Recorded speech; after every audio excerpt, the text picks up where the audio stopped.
Hi, and welcome to Art School Thinking Podcast with me, Tracy Eastham, founder of Art School by Subscription. I believe that anyone can transform their artwork by using some established art school strategies and ideas that have creative experimentation and risk-taking at their heart. I want you to be invigorated, encouraged, and inspired to create a sustainable art practice. So, let's begin.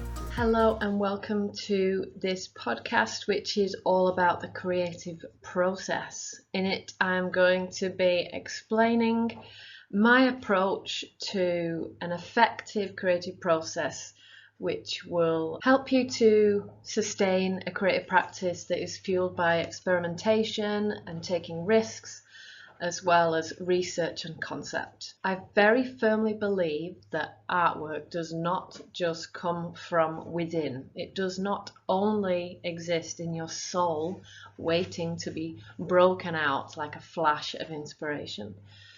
Artwork comes from work, and it also comes from being able to follow a creative process. And this is a good thing because it means that anyone can do it. If you do a little bit of research, you will find that all of the great artists in our past went through some sort of creative process. So that's what I'm going to talk to you about today. I'm going to talk to you about a creative process, which is a little bit like a flowchart with two separate stages. When we are starting out after maybe a bit of a gap, after maybe a bit of a break from our artwork, we're going to have to start in the flowchart from a little bit earlier up. If we're already in the flow, if we're still in the process of making artwork, but maybe we just want to refresh it a bit or we want to bring in some new ideas, then we can start off with the second half of the flowchart. So let's go through the steps. If we've had a bit of a break from our artwork and we need to get going again, like starting off our car with a cold engine, we need to start off with an idea.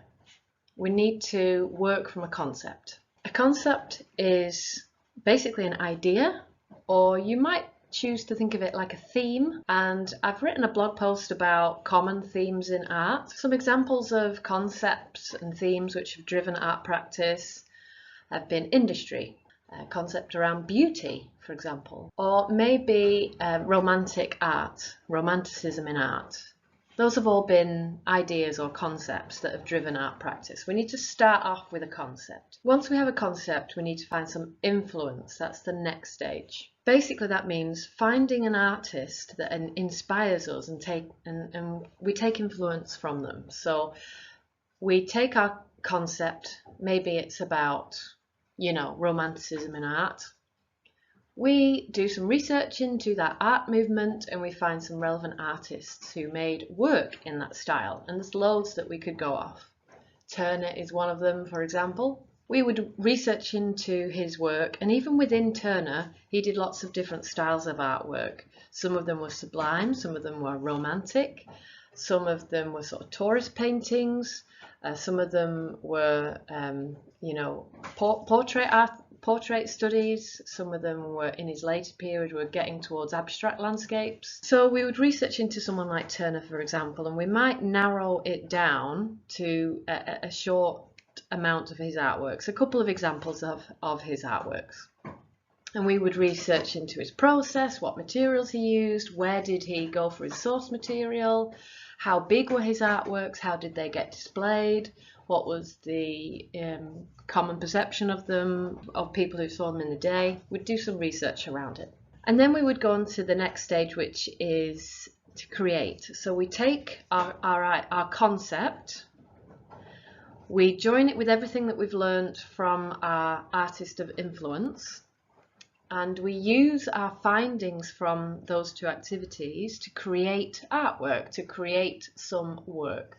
So maybe, for example, when we initially thought of the concept of romanticism, maybe we thought about the walks that we take outside our house where we bypass hedgerows full of blossom. and maybe that's just the image that came to our mind when we thought of Romanticism. Then we looked at Turner and we were really inspired by his loose application of watercolour painting, for example. We might then, in our create stage, choose to combine those two elements together. So we might do some studies of hedgerow blossoms in a Turner-esque romantic style using loose watercolour washes. So in that example, we've taken a concept, we've taken some findings from our research which relate to artist creative strategies and materials and processes, and we've joined the two together to create a new style of artwork, something which is maybe new to us or a bit of an experiment. So that's the sort of first creative process that we can go to that's really good for getting us starting. It sort of forces us into making a start.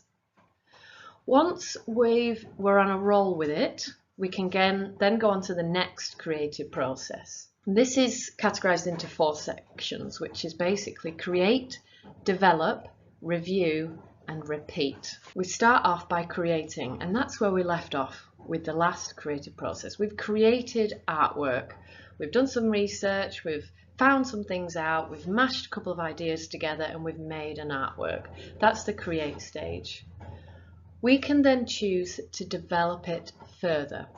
And this is a really key element, and it's the bit that most artists miss out. They do the creative bit, and they might reflect on it a little bit, and they certainly do a lot of repetition. They sort of make the same thing over and over again, which is fine, but eventually that leads to us being a little bit bored or stuck. They've missed out the develop stage. In order to develop our artwork, we need to apply a different creative strategy to it. So for example, say we've got our Turner style hedgerow blossom painting. We might choose to apply a reduced colour palette process to it, which means that we paint it again, but using a different strategy with a reduced colour palette, for example. Or maybe we want to use the text in art creative process. So we do another version of our hedgerow blossoms, but maybe we incorporate text into there. It could be pencil scribbles in the background of our thoughts while we were on that walk, for example. Or maybe it could be some heavy, bold overlaying text over the top of the image. But we apply a different creative strategy to our creative process, and this is experimentation, this is risk-taking. It might go a little bit wrong, we might not really be happy with the results, but we will learn something from it. In the reflect bit of this stage, we can make those decisions. We can look at our experimentation and think, yeah, that bit worked, that bit didn't, I want to do more of this, I don't want to do more of that, I'll reduce that, I'll increase this, whatever.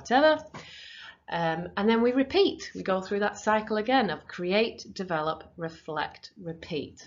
So when we start off with a new concept, a new idea, we do research to influence that idea. We create artwork, which we then further develop and reflect upon, and then we repeat that second cycle of create, develop, reflect, repeat. We carry that on until such a point as maybe we've started to get stuck again, we're feeling uninspired, we're losing motivation. Then we can go back to the top and go to the concept, influence, and create section, which is where we bring in a new concept and a new idea.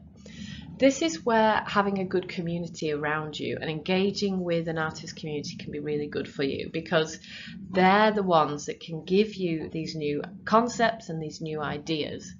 Because I know what it's like being an artist. You're at home alone in your studio. It's quite an isolated activity, making art, and a lot of the time that's nice. We like to be alone, we like to just get on with things, but it can mean that we become a bit stuck with our art, and we need to sort of get out there a little bit more, get some input and switch things around a bit.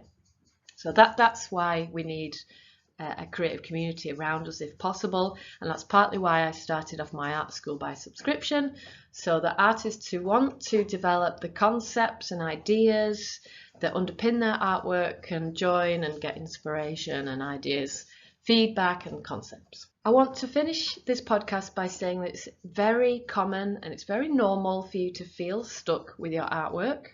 All artists go through this stage. See it as a good opportunity, that this is now your opportunity to start afresh with new concepts, with new strategies to unlock some exciting experimentation in your artwork, because we don't want to be doing the same thing every day for the rest of our lives. We want to be doing new things. I hope you've enjoyed today, and please do check out my next podcast. Bye.